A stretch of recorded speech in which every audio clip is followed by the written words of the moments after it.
Hello, everybody, and welcome to Anime Sickos. It is the podcast for geniuses, and the only podcast, where we look at the four pillars of modern misery: anime, gaming, posting, and jobs. I am Tom, an anime sicko. I am Joe, an anime sicko. We gotta give some patron. We gotta say patrons' names. That's the facts, folks. We're doing it right now. That's the exchange. You give us dollars or other fake currencies. Yeah. There's an Australian dollar guy in this one. So, like, fake They should currencies. be called Joeys. Yo! But instead, they just went with dollars. I would respect their strange country if they called their money Joeys. Or if every bill or coin had a different venomous or dangerous animal. If they called them Joeys, they would have to call their wallets pouches, because that's where Joeys live, in their mommy's pouch. Yeah. We're not disrespecting an entire nation or anything. We just think this would improve relations with the rest of the world. If anything, we're respecting it in an incredible amount. Yeah. Like, we're not talking about their prison island or anything. Yeah. McKinsey guys would charge you like $100,000 for this kind of insight. And they would also be like, have you considered also, in addition to that Joey shit, killing Aboriginal people like way more? Just not for a reason. We just think it's fun. I feel like there's a consulting gap you could fill pretty easily by, like, we know you're just going to say fire everybody. I'm going to say fire everybody for half of what the other guy says. But they're going to be like, I don't know. I want an evil consultant. And like an evil consultant would ask for like a really huge amount of money. I don't think you really got the black tar in your heart. Yeah, I'm working on it, baby. Anyway, we got patrons, and our first patron who gave us $5 equivalent in Joey's is Tom Cook. Thank you, Tom. What a great name you've got. We respect your money so much. Yeah. Our next patron. Oh, hell yeah. I know this guy somewhat. He was on The Skewer once. He was really funny. And he's really funny all the time. It's Dan Sheehan. You ever seen his fucking posts, Dan? Yeah, the wolf. Yeah, he's the not a wolf guy. When he performed with the Skewer at the debate, I don't remember what the debate was for, but his solution was magic amulets. Yeah. Throw some amulets into a building. Yeah, just to kind of like fix the vibe. Yeah. Dan, I tell you what. Good follow. Funny guy. Thank you, Dan. Next patron is going to be Harry Hazard. I hope that's your real last name, because that's so badass. It makes Evil Knievel's name look like shit. Yeah. Who would name their son Evil? A cool dad. I'll tell you that much. Yeah. I was about to roast it, but now I'm like, why aren't I named Evil? And if it's not your real last name, kudos on picking a really good stage name. Cool. It's really good. Harry Hazard. Thank you, Harry.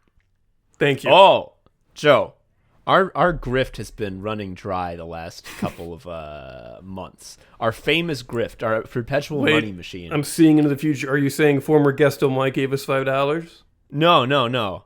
Mike, give us $5. I'm saying former Guesto Zach Gorman gave us $5. We paid that sucker $75 ages ago, and now I just need to wait a mere, probably, I don't know, I haven't done the math, at least a year, and I'll have made a profit. Hee. I forgot that there was a lead time. Mike, you still have time. Yes.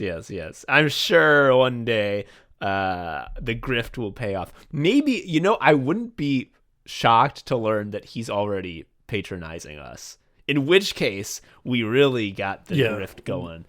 That means we're just a bad friend at that point, but that's fine. Yeah. And our final new patron is going to be Anime Joe Pesci. He's on Twitter. It's so the avatar is not a lie. There he is. That's Anime Joe Pesci. I mean, that's him. That's it. Every time I see it, I'm just like, there he is. It's to be clear, it's Home Alone Joe Pesci. He's got the beanie. It's not just like Joe Pesci going to the store. Okay. So that's all of our patrons, but we do have one more thing to read from the fans. This is another in our burgeoning series of us reading out emails people send us because they're either funny or complimentary. Now, I don't know if you listening at home give a shit about hearing compliments to us, but I give a shit about hearing compliments to us. It's like I'm main on thing. the show. Yeah. Like I decide what we say because we're recording now. So I'm going to read this email. This is from a fella named Sebastian Hersey. Email entitled Urgent Email Read Now. Dear Anime Sickos. And he's about to say a line that we've heard so many times in so many variations, and it never doesn't make us go, ooh, yes. Dear Anime Sickos, you have permanently altered my brain chemistry, and I will never be able to recover from the brain rot that I have been introduced to through your podcast. That's what we're going for. Just a permanent debuff you take to the ground. Yep. When you're in the grave and the archaeologists dig up your bones 100 years from now, 100 Jesus Christ, 100 years from now, they're gonna be like, this fucker listened to Anime Sickos, and we can tell because this is a very stinky coffin.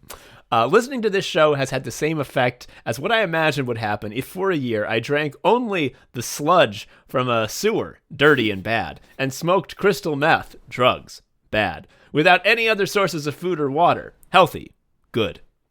I have been cursed with the true knowledge that you possess, and a tiny Tom and Joe are always in my head, narrating the misery that I am constantly undergoing.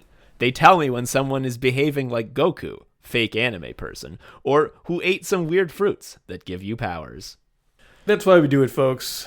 Yeah, we want to be two little devils in devil jammies on your shoulder, poking you, being like, right. Tee-hee-hee-hee. One of us should be dressed as an angel, but we mixed it up, and we both came as devils. Yeah.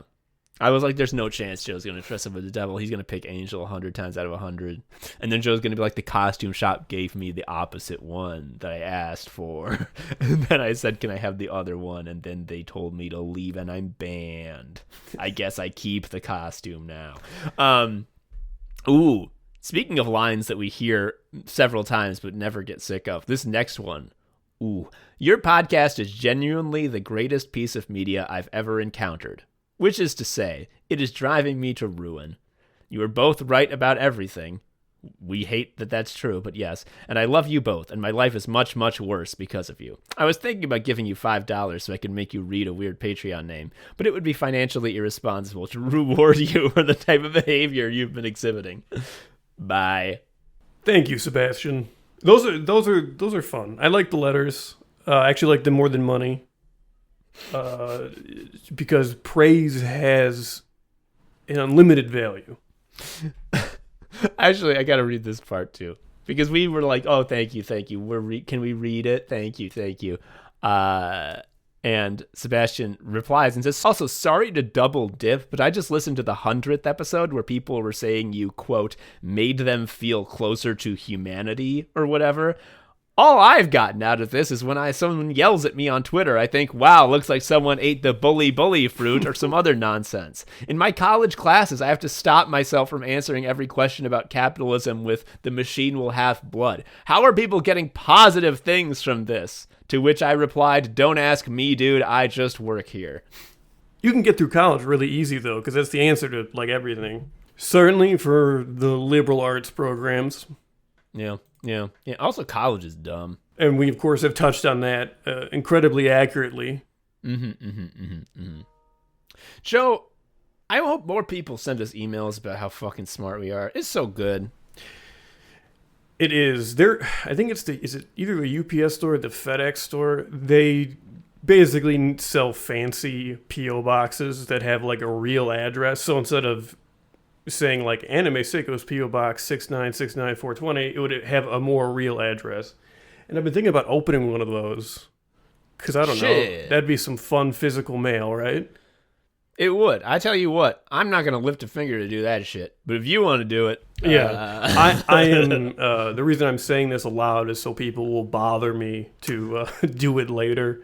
This is so smart, Joe. This is the kind of thing that having a podcast is all about. It's just it's like the to-do app, but someone else is the one who does the work. Yeah, instead of having like executive functioning, I just outsource it to randos, and it works fine.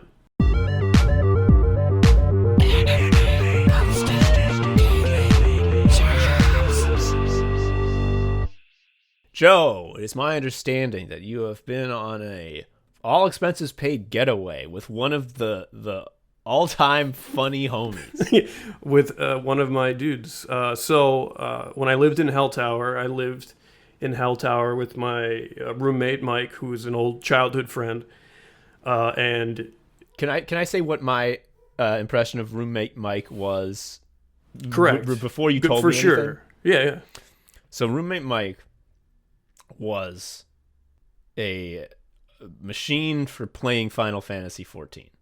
I spent many hours in Joe's home while roommate Mike was the roommate, and he never stood from his computer. He would always be like, hey, when people showed up, and he would return to playing Final Fantasy XIV and would do so until we left. One time Winnie and I were leaving to go someplace, and he was returning from work on the street, and like we waved at each other, and she was like, who was that? she didn't realize he was insanely tall.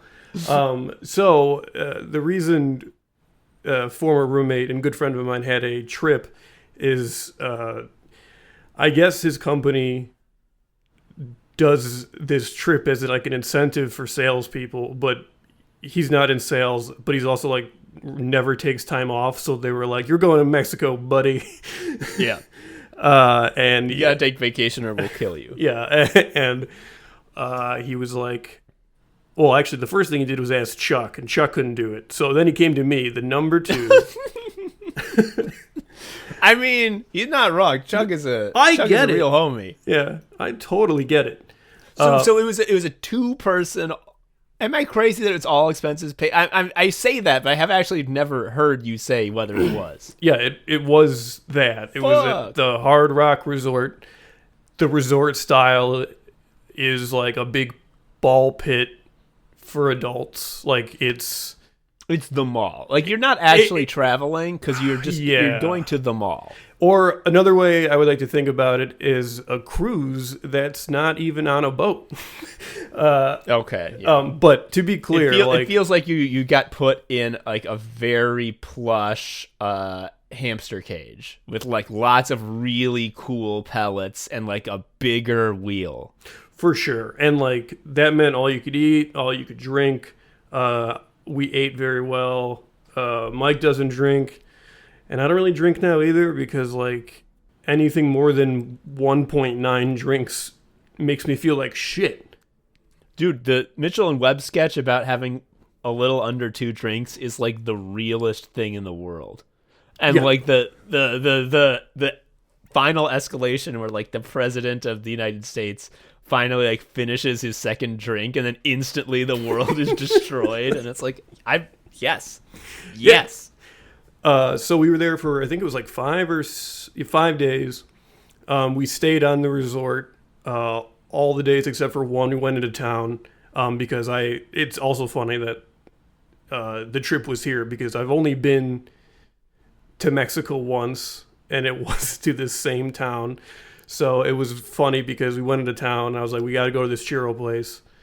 It's really good. And then I was worried. I'm kind of a local. Yeah, I'm kind of a local. I was worried like it had closed or whatever. No, it was fine. I forgot that it was in the gay part of town, so it was very funny to be like, follow me, friend, to the churro place. And like with each block, it's getting more and more fun. But have you ever had a churro with dipped in condensed milk? I have not, but it sounds like a full day's worth of calories in a non-derogatory. No, it absolutely is. That's sort of like their deal. You can get like caramel or a chocolate dipping sauce, but even if you don't think you want it, the correct answer is the condensed milk. Real heads know. Yes. So it was, to be clear, it was a fun time. It was a fucking vacation, and like, definitely don't think about tourism at large. Yeah, how it is just like a truly world-killing industry, especially when you go to these resorts that are sort of big parasites on the towns that are For sure. Or it might be more accurate to say it makes tourism the only industry that's viable in town, which, yeah. Yeah, we don't think about that. No, you don't. I think about drinking from a coconut. It costs $5. One of the days it was like very cold and windy.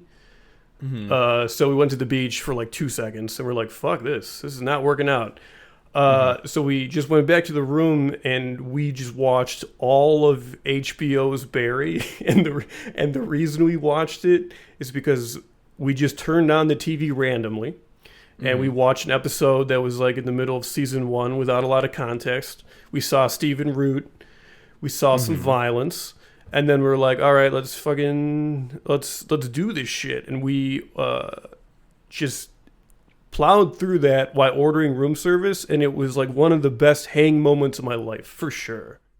Yeah, we didn't know anything about this show. And it just like gripped us. That hasn't happened in a very long time. It was good. I don't know how you feel about Bill Hader, but like I was indifferent, but he's like so fucking good in this, and he does everything. I mean, he's directing, he's the main character. I believe he's writing as well. Like he's just crushing it. There's a lot of really good tone blending. Like the seamless transition between like dark, visceral violence and goofers very well. I think you would, frankly, be impressed by it. And you think I should check it out? Yeah, I think you should. Yeah, okay. And you had never heard of this Barry show before? No, not until I had seen it on the HBO channel. Yeah, in the HBO room, channel, right? In the room. Yeah, and it's up my it's up my alley. You will really like it, I think. I do think you'll like it. Yeah, Joe, I've told you to watch Barry like 1,000 times. No, our show is called Barry. That's the cut. Sicko mode, sicko mode, sicko mode. Sicko mode, sicko mode, sicko mode. Sicko mode, sicko mode, sicko mode. Sicko mode, sicko mode, sicko mode. Joe, we're gonna move on from your Mexico resort trip to the ball pit. But I understand that you discovered a great conspiracy. You came too close to the truth. It was a real life Easter egg, I think. You got an achievement that's like on Steam is gold glowing because only 1% of players have it. Tom has called this a mall, but the part I'm describing is legit like a mall. We were just waiting to go into this restaurant, which was downstairs, and there was this little seating area and then like a ramp, like you would see it like a mall that is like going up a level. And in staircase, would you say? Like basically, yeah. Okay. Basically. And on this ramp there was like a 3x3 door with like when you say 3, you mean 3 feet by 3 feet. I mean this is like a weird hatch for sure. Okay. A baby door. Yeah, and because there was a bit of a line, we were hanging outside, and because I'm an idiot and I have to, and I was like, what if there was like a guy in here? And because like it would never be a guy because it's storage 100%. Yeah, so at which point, after I said that, a man came out of the hole. he said and looked at me, "Do not tell secret." And then he went to work, I think. But like, I didn't laugh. I was like, just like in utter disbelief. Do not tell secret. And and what's really sad is I lied because I'm telling everyone about it right now. Never been horny. Never been horny. Don't tell the paper that I ever got horny.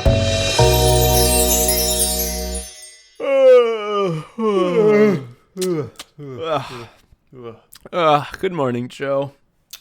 Good morning, Tom. I love waking up every morning in Sicko's HQ, the house we live in together. And I love sleeping in 2 big beds, shaped like a treble and bass clef. Of course. Let me just grab my glasses from one of the 2 round bedside tables. Okay. I also love how every few days we visit our wives, who each live in a different house. It's so true. Anyway, we should get started on thinking up genius ideas for our podcast. Who could that be? Come in! What the fuck are you? Come in! Yeah, how long do you want this sketch to be, dude? They're coming in. Gentlemen, Tom and Joe, I presume. Yes? The anime sickos. We literally just said yes, idiot. Pleased to meet you. Lovely home you got here. Love the treble and bass clef beds. Lots of music note-shaped beds, too. Got anyone else living here? No, just us. Those are in case any of the boys come over to jam and need to crash. The note beds, that arrangement. What song is that? Song? So you're what, some kind of government spook? Something like that. You know, the boys down at Langley have been paying very close attention to your little podcast. Oh, no way. Like a surveillance. Or do they like it? They love it, dude. It's incredibly good. Hell yeah! Yeah, everyone in the deep state listens to anime sickos all the time. We can't get enough of it. President Brandon likes it even. Brandon. But lately, you've been doing some real unusual segments. First one that got some eyebrows raised is when you found a post about a guy whose dad saw a giant sitting on a stone in the middle of the sea. Yeah, that was a pretty funny one. Sure was. Now, we could let that slide, but then you did another segment. You talked about a post from a woman named Divine Brienne. Now, Brienne had seen a TikTok about a guy who had seen a giant, and then the guy died. Now, I don't know if this is super obvious to civilians, but to those of us who serve, this is a pretty concerning pattern. Listen, we're just idiots, dude. We don't know anything. This is all jokes. Yeah, it's not our fault. We heard an older boy say it. Oh, you don't think I'm going to believe that, do you? It's not every day someone follows down leads like this, has the courage to ask big questions, take risks. So are you gonna disappear us? Is this it? Disappear you? Like the TikTok man. He found out about giants and then he died. No. We didn't. Oh, well, we did disappear him, but that was for a totally separate thing, actually. Sorry, didn't connect it at first. No, I'm not here to disappear you. I'm here to offer you a job. What? We take a great deal of effort to hide the existence of giants. I fucking knew it. Damn right you did. And you're right. We're hiding them so people don't fuck them. You guys understand. All genitals become more sexually pleasurable the larger they are with no upper limit. It's common sense. It just works. It takes someone of exceptional talent and intelligence to follow the thread, uncover the truth. Now, why would we dispose of an asset like that when we could take them in?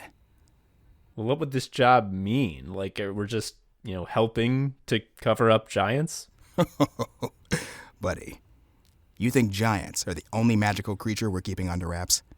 There's more. Way more. So many that we're always looking for new talent.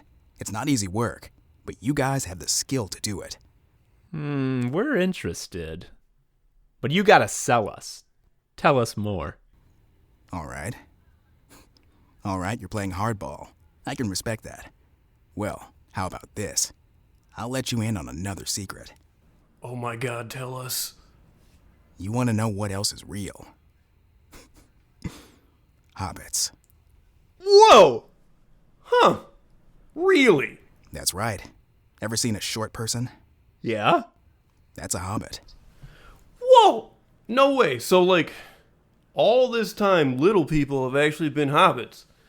That's so cool. What? No, not little people. Wait, then how short are we talking here? 5'4". What? That's most women! That's how good we are. So why are you covering up hobbits? So we have some shit we can reveal to people to show we're serious. Wait, but there's like so many hobbits. How like it could wait. Is it like the cover up goes so far that like they don't even know they're hobbits? Oh no, they all know. Every person under 5'4".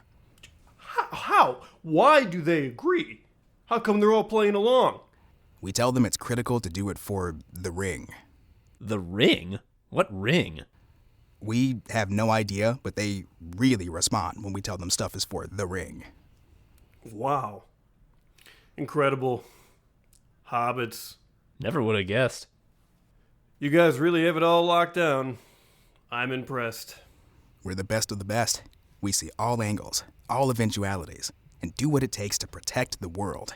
And you two are exactly the kind of people we need. Wait, so like sorry, if someone's mom is under 5'4", but like they're taller, what's the deal then? Well, that's obviously, wait, holy shit, wait, you said if their mom is under 5'4". Yeah, like, are they a hobbit? Are they half hobbit? Oh my god. Yeah, and what if they have a kid and that kid's under 5'4"? Like, is that back to full hobbit? Oh my god. Fuck. I have to call the president. We're the anime sickos, and we're here to say anime is bad in a war crimes way. Joe, we've been very open about our comedy heritage.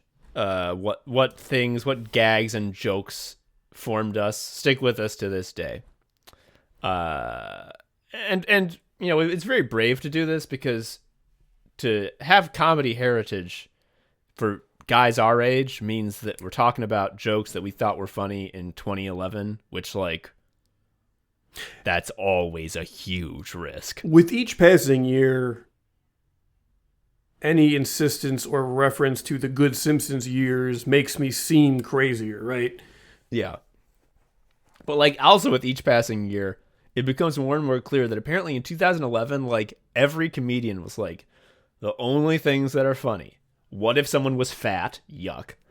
What if someone was trans? Yuck. What if someone was Asian? Yuck. Let's just cycle between those three and we have endless variety. Sometimes Asian was specifically Chinese. There would sometimes be an actual carve-out, but yes.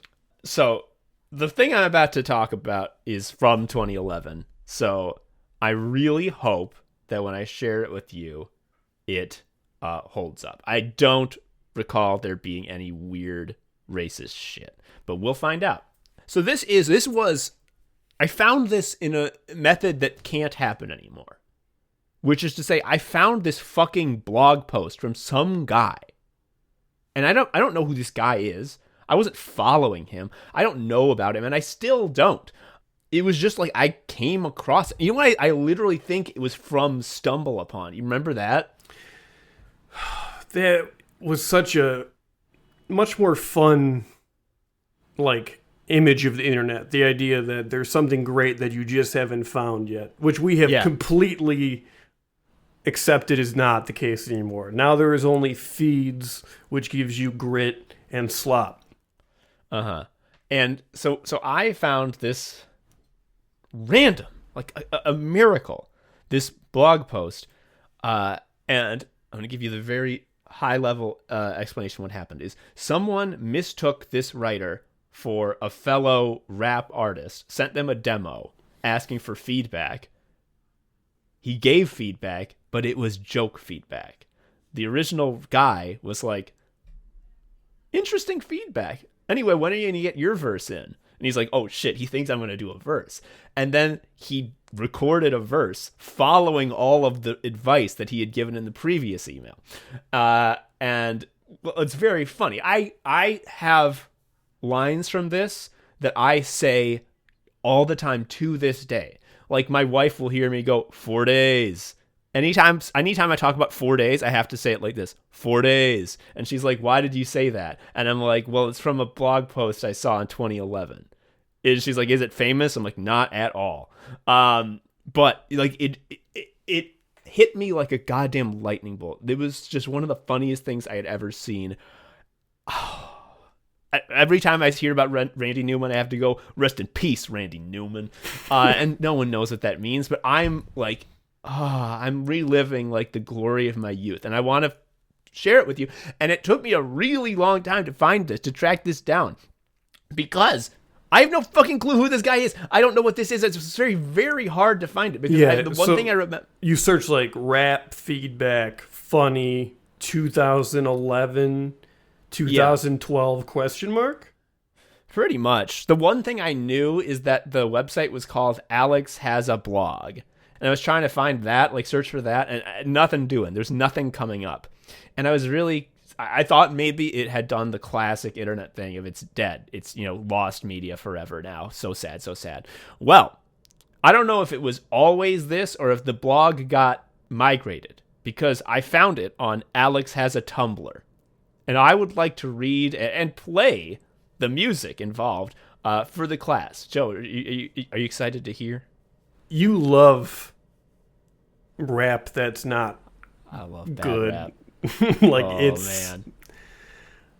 You are literally built different on that front. I think this may be the genesis, because I don't recall any bad rap comedy hitting me very hard before this. It may have been that it would always have worked on me, and this is just the first example, but I'd like to think that like this is my comedy heritage. This is where I got my love of bad rap. This is where I learned to appreciate it. So, let's go. Let me read you the original post. I'm also going to be sharing my screen so you can hear the audio. Last night I received this email from a guy named Brian. It's possible he meant to send it to someone else, but I choose to believe he just really wanted my input on his new rap song. I am, after all, a highly respected hip-hop producer. There is a screen cap of a Gmail in the 2011 format from a guy named Brian.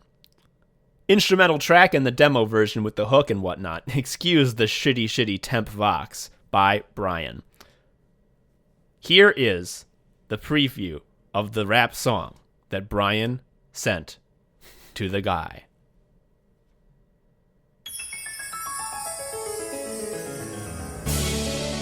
Yeah. That's right. 4 days. 4 days. I can feel it in the air tonight. Coming harder than the lessons that you learned from life. See, all that talk is just filler when you ain't guessing right. But those that know you see the truth as clear as black and white. Yeah, a passionate fight between the realer you and all the hype around the man that you aspire to be in a minute, not an hour or a day, cuz we moving at the speed of light and you're no buzz. We at the launch pad chillin' and they wonder why, but there's no telling when it's time, so faces to the sky. Get ready to embrace the stars, eyes open wide. We raging out here, no police in sight. That was quite a fright. It's like I seen a ghost, but memories of dreams keep them alive when I need them most. I don't know how to coast or ride in neutral. I just pop the clutch. Anyway, we don't need to listen to the whole thing. You heard him say 4 days. That's the important part. Anyway, here's what I wrote back. Brian, pretty good shit, man. Just a few notes. I'd add a few more yeahs at the top of the track. Maybe throw in a yes or two for good measure. I can tell that you're feeling it, but are you feeling it? Also, are you sure it's right? Merely saying that's right isn't all that convincing. Try something like, that is, beyond a shadow of a doubt, absolutely 100% correct and cannot be refuted. It might not flow as well, but at least we'll know for certain whether it's right. 4 days is good. Keep it. You should probably strike the line about feeling it in the air tonight unless you want to share a writing credit with Phil Collins. Then again, who wouldn't? I like the line about coming harder than the lessons that you learn from life because it's so ambiguous. Are you referring to the lessons one might learn from life cereal, such as the importance of a nutritious breakfast? Or do you mean the lessons one might learn from Life magazine and its illuminating photo essays? Or perhaps you mean the game of life, which teaches its players that it's not easy to provide for a car full of plastic pegs? It's the second one.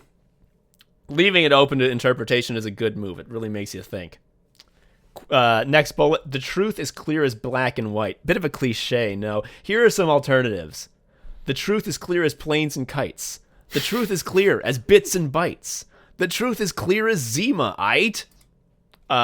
Next bullet. I was wondering who the man that you aspire to was until I heard the line about Buzz Lightyear. I love the idea of dedicating the whole song to such an iconic movie character. In fact, I could definitely see this track playing over the end of Toy Story 4 if Randy Newman dies before 2019. Fingers crossed. Get that Pixar money, man. Next bullet. That was quite a fright. It's like I seen a ghost. Good lyric, and a great opportunity to sample some spooky ghost sounds. This wave file I found on the internet would add another moody layer to the track's already haunted feel. This could be the Halloween jam of 2011. The wave file is a dead link, but you will hear it in Alex's verse later. I popped the clutch in this spaceship. Now, I'm no astronaut, but I'm pretty sure spaceships don't have stick shifts. I think they just press a button or tell the computer to activate the laser boosts or something. Again, not an astronaut. If you're going for accuracy, you might want to research how spaceships work, but I may be missing the point on this one. Next bullet, you're going to have to drop the word shit if you want that Pixar money. Biscuit is a fun, family-friendly alternative that still makes sense and fits the rhyme scheme. Next bullet, the chorus is killing it. The auto-tuning is tastefully done and blends in with the feel of the track as a whole. I especially like the maracas. And I wish there were more maracas. Like a maraca solo would be insanely awesome. Think about it. No one in the rap game is doing extended maraca solos right now. You could be a hip-hop pioneer. And can you imagine the crowd at live shows when the maracas kick in? They would go nuts. In fact, you should probably change your stage name to MC Maracas. Let's start building the brand here. Last bullet. I like the beat. That's all I have for now. If I think of anything else, I'll let you know. Next fucking blog post. Brian responds. He says, "Damn, homie, those are some notes." I feel what you're saying. I still have to retrack the whole thing, so changing up the lyrics should be pretty convenient during that process. The chorus will get tuned up a bit, too. I could make an edited version even, lol. But how's your verse coming along? Glad to have you on this project, bro. I think that's the scariest question someone could ask me. How is your verse coming along? I would hate that. If someone at work said that to me, I would just die. This is like one of the all-time comedy tee-ups. Like that guy, like Alex for sure thought that he had like really swish three-pointed a great setup with that last one, which, I read it again. I think it was too verbose. I think that's the issue. That's a little bit of 2011 flavor. Everyone tried to be really verbose. That was like, excuse me, great sir, I dost believe that this may be, and it's like that was just the way. But like the fundamentals are strong. So like he did do a swish, and now, like the next day, the guy's back and was like, "Would you like to do something even funnier, sir?" This also proves though that like snarky witticisms will always lose to dumb earnestness. Yes. It's just okay, when are you doing your vocals? It's like you just got ripped apart, dude. Okay, so Alex says, "I have to say I was not expecting this. I figured my advice was so insanely brilliant and ahead of its time that he'd realize he must have had the wrong email address and respond with either confusion or anger. In fact, when he didn't respond for a few days, I figured he must have realized his error himself and simply resent it to the right guy. But the Alex he's collaborating with is evidently the sort who would say, 'Get that Pixar money, man,' and mean it. Now, usually I would let him know at this point that I'm not the right person, and I apologize for messing around. And I was about to do that. I really was. But that was before I read that evidently I am supposed to be providing a verse to this song. So, and then this is a email from Alex to Brian. "Hey, glad you like my advice. I definitely dig the track overall. I've attached my verse so far. Vox are hella shitty, but you'll get the idea. Let me know what you think. Alex. P.S. I thought about it, and you should keep the Phil Collins lyric. In fact, I decided to add one to my verse, too. Here's my verse. I hadn't realized just how awful my advice was until I decided to take it myself." And here is Alex's verse, which again follows every single bullet point I read previously. I'm going infinity and beyond all these haters that said I was just a peon. Cause now I am a king, kinda like the kings of Leon, except I do not sing, I bust rhymes about IKEA. Unlike their shells, I can put my words together about how Woody and Buzz are like two birds of a feather, and how I am scared of ghosts because they are spooky. Okay, now it sounds like I'm Y, afraid of- like I'm the band most Y. scared of Like ghosts, he's kinda kind of doing a fellow Y I right know now. my fear's dumb, it's as clear to me as bites and bits. But to be honest, I don't even really give a biscuit. Because I'm on a spaceship, about to launch, doing whatever you do to make a spaceship launch. I see these faces on the TV, and I really want to know about these strangers like me. Mikey really likes life, but I love it, so I take off in the spaceship and rise above it. Maraca Solo. Yeah. Yeah. Yes. Indeed. Undeniably. You can't deny that. It's 100% correct. Irrefutable. Rest in peace, Randy Newman. Notice how I was able to follow along with the words as though I had memorized the entire thing from 2011. Yeah. Well, it's because I did.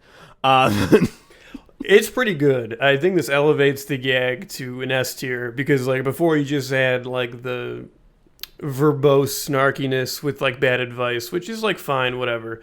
But this is commitment. It is. And, man, I tell you what, 4 days, I always say 4 days. Anytime something takes 4 days, it's going to take 4 days, like the guy said in the original one. Now I'm on my spaceship, about to launch, doing whatever you do to make a spaceship launch. That's in there forever. Obviously, rest in peace, Randy Newman. I really want to know that these strangers like me, regular life's life, but I love it, so I take it in a spaceship and rise above it in Maraca Solo. It's just, like, I cannot stress enough how foundational this was to my, like, sense of humor and my comedy, like, identity. This was like finding a blood diamond in the sandbox. Like, it's finding like a cantaloupe-sized gem. I couldn't believe it. And anyway, there's more. This part is a little, well, it's not quite at the same level, but I gotta read it. Brian's confused. That doesn't sound like you. I'm a little confused, man, to be honest. Okay, so I was going to tell him that I'm not the right Alex. Seriously, you have to believe me, gang. But I just fell in love with that verse I recorded. I've been playing it nonstop at full volume since I finished it. And I gotta say, it's really starting to grow on me. I mean, if you take a killer beat waffle like that and drizzle some sweet lyrical syrup all over it, this is very 2011. That's 2011. That's almost like fuck waffle. It is. If you put the beat waffle and put lyrical syrup on it, you're going to be eating breakfast 24/7. This is a great metaphor. Now, my goal is not to simply fun with this guy. Fun with is a family-friendly alternative to fuck with. Do not read this parenthetical out loud to your kids. That's pretty good. I mean, parentheticals are funny. They You are. said so. They are, and I like the idea that you could realize too late as you were reading it to them. It's to get my kick-ass verse on that sweet mixtape of his. Whether you want asses to be kicked or asses to be sweet, this verse has something for everybody. Of course, this means I have to maintain my subterfuge. There's no way he'll put some no-names verse on his mixtape. Here's my attempt to convince him I am the right Alex.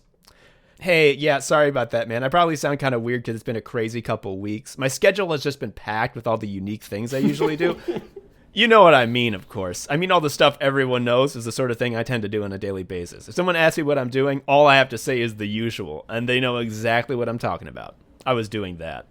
So the stress of all those typically Alex-esque things kind of got to me, and I got a bit of a cold. That cold developed into a sore throat, which is compounded by the minor personality change I experienced after my head injury.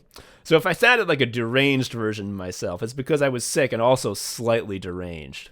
I should note that due to my personality change, I occasionally say mildly racist things for no reason. Italians are kind of loud. Oops, all right. There I go again. All right. All right.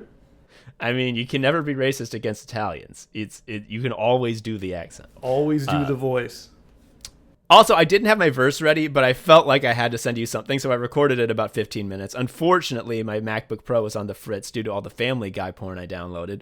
post-head injury. So I had to buy a shitty old compact Presario with a bootleg version of Windows ME on it from a pawn shop. I couldn't find my nice microphone, probably stolen by a Spaniard, again, head injury, so I had to record it using an Xbox headset held together with duct tape. To make things worse, I edited it with Windows Movie Maker, which is a terrible program for making movies, and as it turns out, an even more terrible program for making rap songs. Obviously, the lyrics were perfect, but I can understand why it might not sound up to Alex standards. Hopefully, I can get my MacBook working again, or maybe you can work your production magic so it sounds exactly like how I usually sound. The verse I sent you was an audio rip from my Windows Movie Maker movie, so if you get to see the video, maybe it'll connect a little better.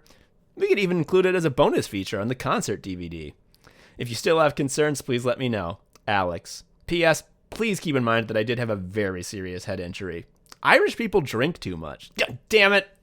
And then there is a Windows Movie Maker video of his rap verse with fucking stock images of what he's saying. And Joe, this is where this hits a little unexpected bump.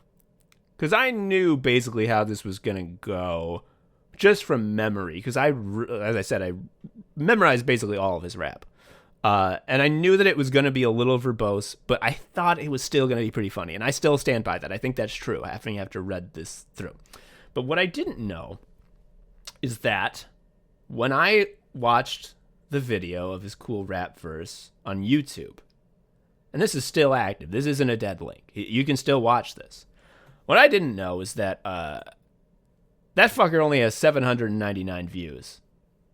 Now, I know I like to make gags, like, the holy shit piss video, I bet half those views are me, but, like, that has, like, 1 million views. There's no way half those views are me. Yeah. I truly do think half you're these 400 views of those, right? Yes. I knew that this was, like, not... I had no idea who this was. I had a feeling this wasn't a famous person, because no one fucking knows about this. And I'm like, this is just some guy's blog post that I happen to think was really good. And...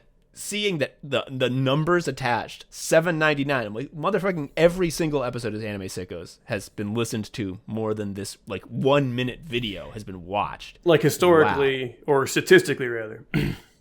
Statistically, it, like, didn't happen. Yeah. Yes.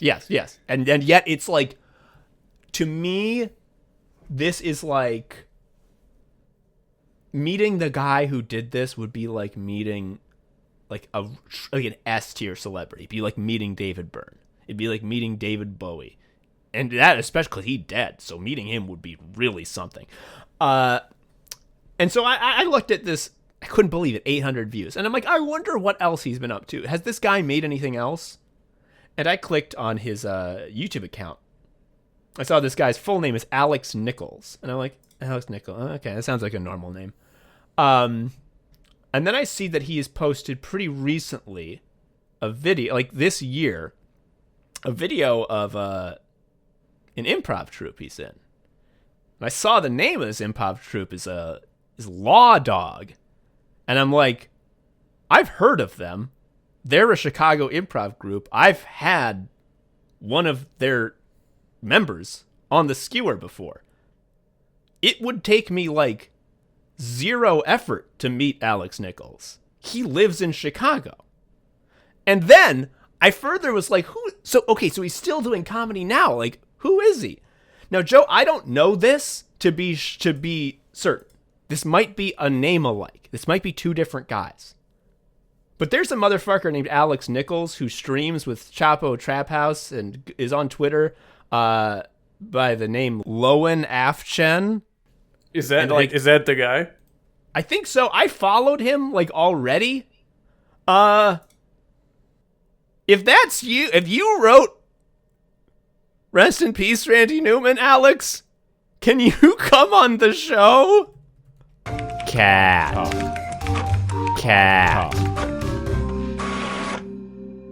Cat talk. Joe. Cat news.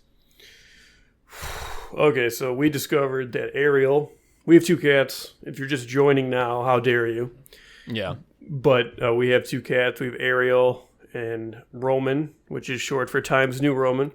And Ariel is not the mermaid. It's not the mermaid. It's even though when I was in initial contact with the place I adopted them from, there was an E in her name, and no one believes me. But that's fine. That's fine. Ariel's thing, we discovered, is that she fetches because... That's what dogs do. You're getting it mixed up. Correct. Like, she already would bring us gifts sometimes. Like, she would take stuff off the Christmas tree and bring it to the bed and yell at us. Be like, look what I did. I hunted this. But she... one of the gifts she gave us recently, and she like really yelling why she gave us this gift, was just like this like little plush like carrot. And I was like, all right, well, like, we got it. I don't know what else you would want us to do with it. We're like, you're not a dog. Like, if you were a dog, we'd throw it. And I was like, let's do it. And I threw it, and she immediately ran and got it and brought it back. And I was like, holy shit. Winnie was also there, and she was like, no way. And then we're like, okay, well, we have to see. Fluke. Yeah, exactly. We were like, this is a fucking fluke. Let's see if she fetches a second time.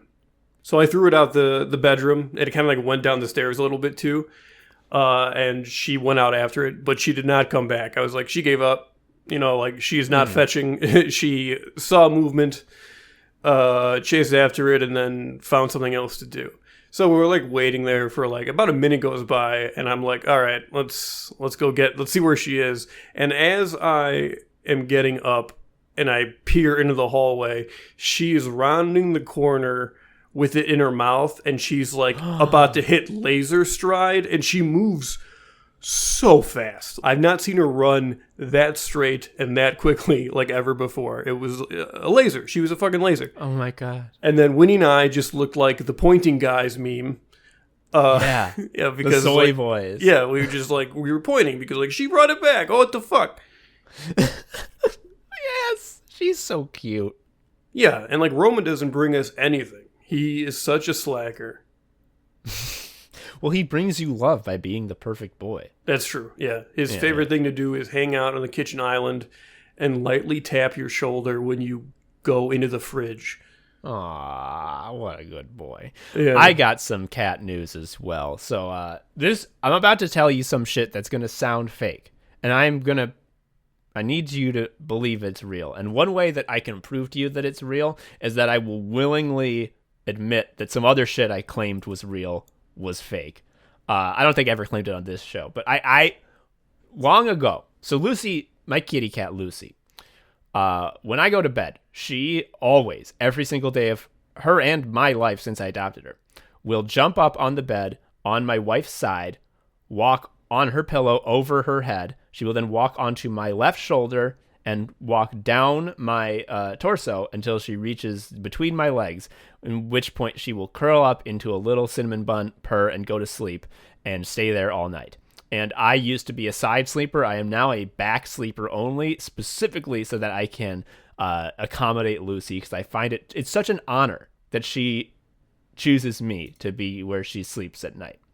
Also, it's fun, and she's just warm and cuddly, and I can reach down and pet her. Anyway, the point being, I used to say that I could say, "Kisses, Lucy," in that voice, and she would, if she was walking down to get settled for the night, she would turn around, come up to my face, and boot my nose with her nose, which counts as kisses when you're a cat. That's a cat kiss. That's a cat kiss. It counts as kiss. Now, the reason I say this is fake is because one time I decided I would try this, and she came up and booped my nose, and I was like, oh my god. It was like I'd met Alex Nichols. I couldn't believe it. And the next day I told my wife, I'm like, would you not? I said, kisses, Lucy, and she kissed me. She's like, yeah, I bet. And like a couple days later, I tried it again, and she did it again. And then twice. Okay, so I tell everybody, you know, Lucy, if I say kisses, Lucy, she always comes and gives me a kiss. And then as time goes on, well, maybe half the time, well, maybe a quarter of the time, well, maybe a fifth of the time. But I only admitted that part to my wife. To everyone else, I'm like, oh yeah, she said, if I say kisses, Lucy, she comes and gives me a kiss. Well, that's fucking fake. It turns out I just wanted that to be true. I was trying to manifest it like The Secret. This fucking part is true. So, when I was having my sleep issues, I was not keeping my schedule the way Lucy is used to. And Lucy is an insanely schedule-focused cat. If things are not happening at the exact right time, she gets so stressed out. So, usually when I go to bed, she gets in my lap in a process that takes less than 1 minute. As in, I lie down, I'm in the bed. Within 30 seconds, she's on the bed. And in one fluid motion, she will do her little path, plop down immediately. Because I was going to bed at weird times, she was really tense, and she would have to like walk back and forth over me like 5 and 6 times before she was comfortable enough to plop down between my legs and go to bed. And it was really sad because like I could feel this tension in her body, which she doesn't usually have, because usually this is a comforting and pleasant time for her as well, because she's getting ready to go to have a big long sleep. But, it was so sad. And then one day, she's walking back and forth across me, trying to get comfortable, trying to get cozy.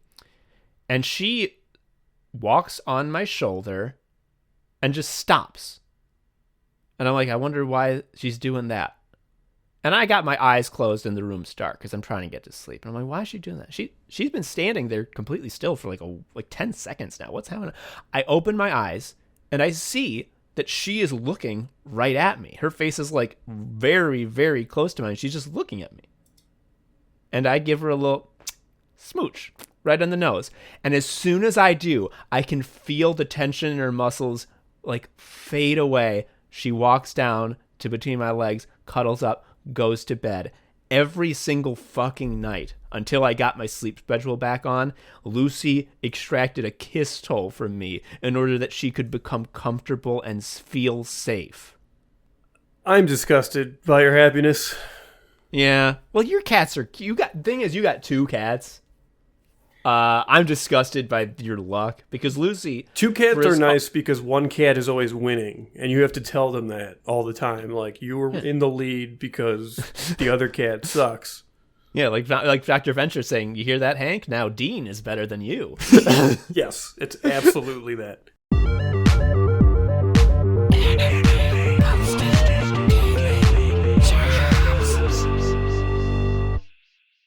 Tom... I'm melancholy. Oh no! Shall I fetch you some warm milk so I may feed you spoonfuls? No. Well, yes, but later.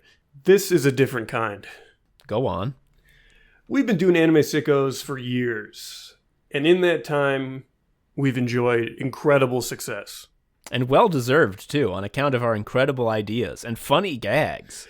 It's true. Even Brandon likes us. The guy before said so. Brandon. So, why have we never won an award? Huh. Well, good question. I hadn't thought of that, actually. Wow, why haven't we? I don't know. Webby Awards, none. Audioverse Awards, none. Discover Pod Awards, none. I feel like we're just languishing here.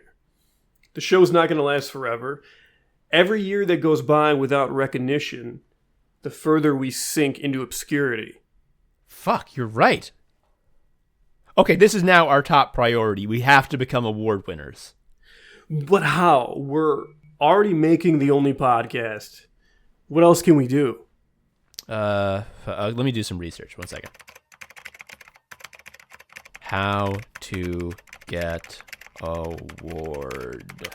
Are you Googling? Yeah. Google's so bad these days. Yeah, I saw some posts about that. They should bring back Ask Jeeves. Not because it was good, but because it was a little story. Yeah, you were asking Jeeves. What if you were named Jeeves? Like, you're fucked. It's Butler or nothing. Holy shit, Joe, I think I found something. Wait, really? On Google? No, on Ask Jeeves. What's it say? There's a website where you can just buy trophies. Oh my god. Yeah, I know. Whoa, wait. That's so much better than a podcast award. Yeah, when you win one of those, all you get is like a blog post where it says you won. Like, trust us. Dads aren't proud of that shit. Dads care about trophies. So we obviously got to try to get us one of these. First issue. Obviously, they cost millions of dollars, right? Yeah, because then otherwise anyone could get one, even if they weren't a champion. And they have to charge that much because it's solid gold. Yeah, I mean, even solid silver is going to set you back a bundle. Why would we buy a second place trophy? Keep us hungry. So what's the damage? Let's see. Oh my God. Oh, that bad? Dude, no. It's like $40. What? Yeah, and we can pick what kind we want. No way. Yes way. What do you think? Oh, shit. Remember when we won that contest for most normal dicks? Of course. The judges couldn't even come up with feedback. They were heard to say, quote, "I have no comment about the dongs. They didn't make an impression one way or the other. I barely even remember doing any judging at all." Yeah, definitely get us a trophy for that. Oh, no way. They have one. What's on top, a dick? No, it's a doctor shrugging. Look.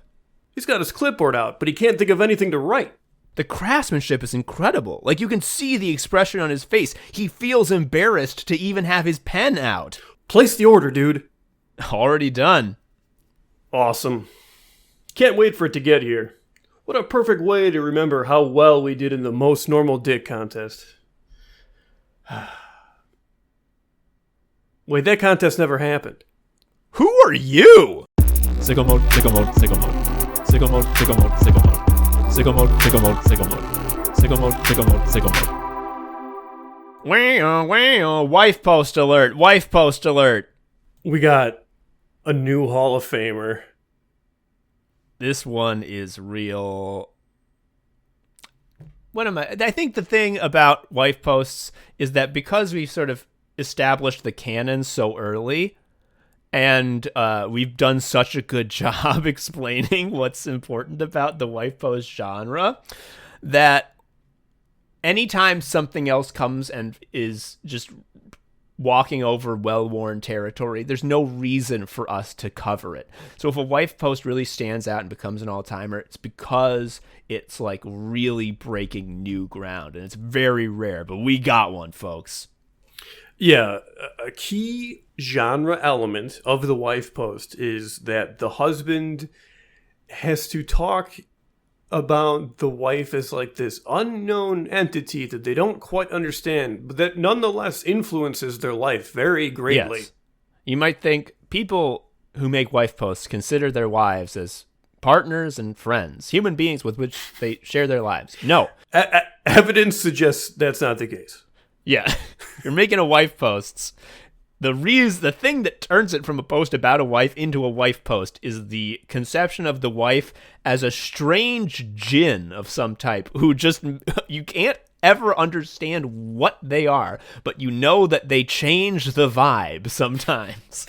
Yes. So, we had a streaming guy. What was his name? Atriok. A streaming guy named Atriok. Look, his name's not important. It doesn't matter. Here are the salient facts. He, I guess, was under the microscope. I guess is that the word you use when you get found out that you were jacking off to AI-generated deep fakes of your friends? Is that the right word? Yeah, I think so. Yeah, he was sharing his stream. He was sharing his screen on stream, and people noticed that there was a tab that was like jacking it to deep fake of this person that we know. Yeah, deep fakes of Pokimane and Maya. I just wanted to have a little brief aside. How the hell is she allowed to be named Pokimane? Like, Nintendo will send Agent 47 to your house if you download like a Mother 1 ROM. I mean, SEAL Team 6 killed Osama because he had Animal Crossing ROMs on his computer. Yeah, so I don't know how Pokimane is allowed to be doing that. Like, it's Pokemon. Like, am I the first person to make the connection here? Like, Pokemon. Anyway, this guy was found out as being a jacking off man, and he decided to one of the worst types to be. An apology video. And how do I describe it? Well, I can't. Let me just play it for you. Stream to like create a pattern of behavior where I really want, especially women on Twitch, to feel safer. Like We call fucking booba spam cringe. We don't do that there. I've never made like a fucking weird, I don't know, seat sniffing joke. I've never done anything like that. I've never done anything like that on the stream. And we don't tolerate any sex behavior in the chat. We ban it on site. And like I've done this consistently over and over and over. And then fucking at 2 a.m., you know, I've been watching so much fucking, I've been reading so much fucking AI stuff. I'm reading all this fucking stuff about AI and fucking deepfake music, deepfake art and everything. And I'm in these fucking Discords. And I just feel so embarrassing to admit. But I was on fucking Pornhub, dude. I was on a fucking regular ass normal fucking website. And there was an ad. There's an ad on every fucking video for this fucking, so I know other people must be clicking it because it's on every fucking video for fucking deepfake thing. And then Joe, he said on camera, in the midst of a very heartfelt and emotional attempt to salvage his integrity, he said with his whole heart and no irony, "We call booba spam cringe." Yeah, he said that as solemnly as I will not tolerate murder in this house. Yeah, we call booba spam cringe. And I love that his explanation for, you know, why he did this was he was reading about AI and he saw an ad for deepfake. And he got horny, right? Like, so. Yeah.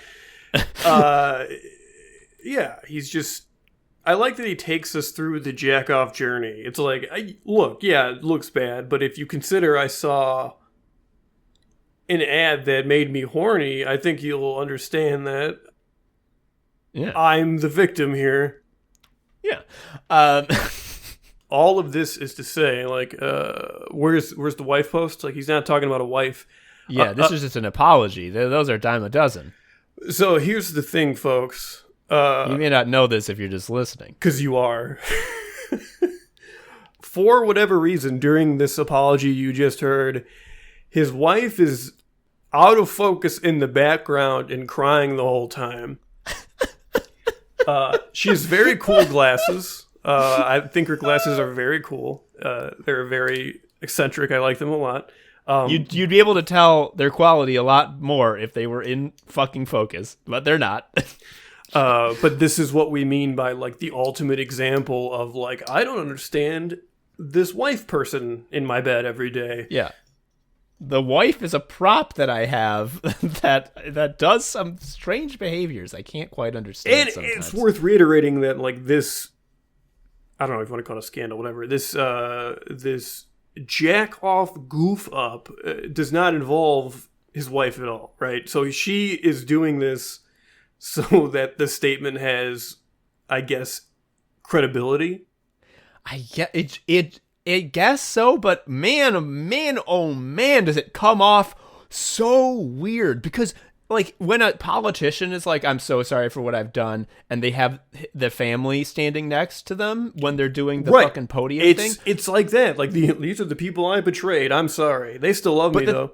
The thing is, they're all in focus during those press conferences. This whole shit comes off so eerie because the framing of this shot where he's in the foreground and in focus and saying all the words, and there is just a mute weeping ghost like floating in the background with like chat scrolling down the right side of the screen. Yes, there is no dignity here.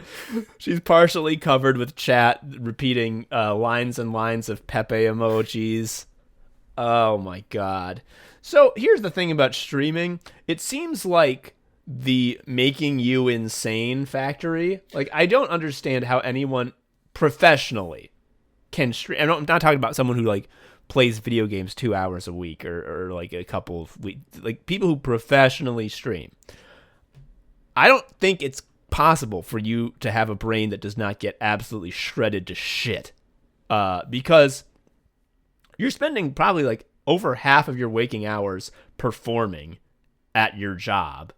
And when you're not at your job, you're thinking about the next time you're going to be performing at your job, where your merchandise is you. But who is you? What makes you you? You're fucking, you never have any time to be yourself not performing. I'll tell you what makes you you. Everything. It's followers. It's followers, which is why you got to play the fucking wizard game no matter what, even though it goes against all of your stated beliefs and values. And also, every fucking time I've seen a clip of a popular streamer, it looks like they're like minutes away from self-harm. It's so scary. They're like so fucking just like wrapped up in like dark rage about all of their grievances. And it's like, what's interesting? Like, why would you watch that? That seems unpleasant. So I truly believe that success as a result of streaming is very much like the Junji Ito hole, because you like start on this path and then like as you get more and more popular, people want more of you and more of your time until eventually you are a hideous spaghetti monster coming out the other side because there's nothing left, because there's only the monetization of you as content. And I'm saying this as someone who has us as content. Yeah, but we only do that shit for an hour a week. That's true. And you don't have to look at us. Yeah, that's so smart. We're such geniuses. Never been horny. Never been horny. Don't tell the paper that I ever got horny. So, we'd like to do a bit of an AI update as part of the larger shitification of everything. When we started talking about AI before, one of our good friends and listeners, Davin, sent us an AI written article that, well, how do I put this? I don't know how you could read this and be excited about the future of this technology. This is an article from GameNews24.com. Joe, what is the headline for this article? Now, the headline is the most important part. This is where you get all your SEO shit. You really got to make sure the headline is sticky and hooky. Right. What is it? Evil 4 is a real thing. It costs $1,495. Now, Joe, you're exaggerating for comic effect. It doesn't actually say that. It says it costs one space $495. Yeah, of course. I just realized this is about Resident Evil, and for whatever reason, Resident is not in the title. So the AI could not parse that, like, that word is crucial. Well, I mean, in the AI's defense, and I don't, under no circumstances must you hand it to the AI, but in the AI's defense, Resident Evil is a nonsense title, and no artificial intelligence thing would ever read that and be like, yeah, that's right. Like, that's definitely not an error. Okay, Resident Evil sounds like a video game name, though. But if you're like, Evil 4 is here, Joe, I'm like, oh, fuck. Evil 4. Joe, so this is very funny because it's like credited to a guy. It's credited to an author named William B. And I was like, what the fuck? So is this a guy? Or is this just what they call the AI? And so I did the funny thing that we wish we could do on Keith Wilson, author of the Diamond Devereaux Review, which was click on his profile and see everything he's written. And Joe, can I tell you the most recently published article by William B. on GameNews24.com? Hit me. I'm ready to be disgusted.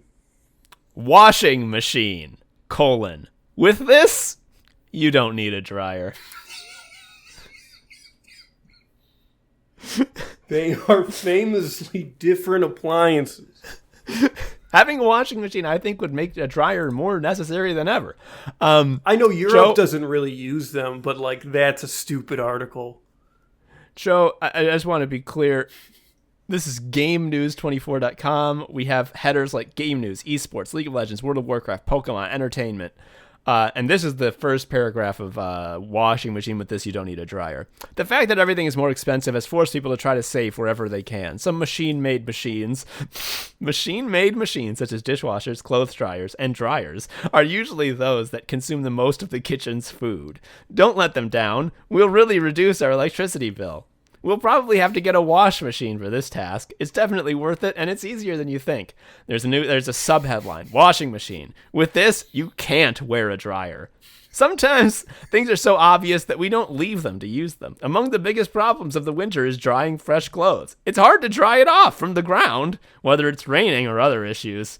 Now this leaves one choice. We either dry it indoors, but it'll end up taking a long time, or we use the dryer. But if you tell me that it's possible to greatly reduce drying time indoors, and we don't need an iron or a dehumidifier, or whatever, these have to be. When you play The Sims and you make your sim read a book, this is the shit they're reading. Just total nonsense.